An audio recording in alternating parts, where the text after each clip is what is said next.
The special relationship was a phrase used by Sir Winston Churchill in a speech in 1946 when he referred to political, diplomatic, cultural, economic, military and historical relations between the United Kingdom and the USA. On the eve of President Trump's visit to the UK, our special correspondent Alan Little reports on how the relationship between Britain and America was nurtured in the past and how it's now seen in the age of Trump. In St Paul's Cathedral, this memorial chapel remembers the Americans stationed in Britain who died in the Second World War. The Roll of the Dead has 28,000 names. Britain and America joined together in persons of high and lowly estate. It was inaugurated in 1958. By then, a new world had emerged from the shared sacrifice of war. The American-led Atlantic Order has endured and evolved over 7 decades.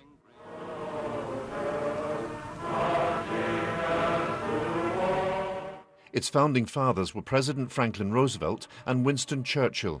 The institutions of global governance, the IMF and World Bank, the World Trade Organization, the Marshall Plan, NATO and the European Union would all emerge from their victory.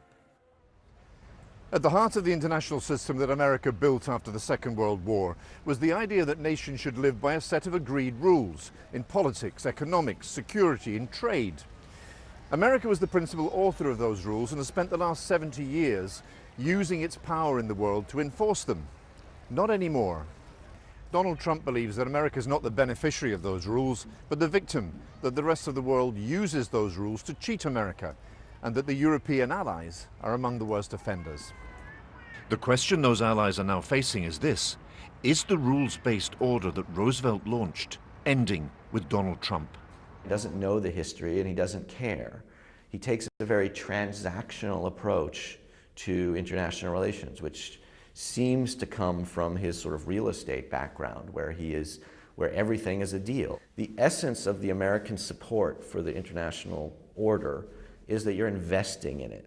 But that investment allows them to sustain the rules-based order, and nobody else could do that, and that rules-based order is something which the United States benefits from tremendously. That's hard to measure in dollars and cents. It's a long-term proposition, and Trump doesn't look at transactions that way. But does this mean he wants to tear up the rule book or just rewrite it?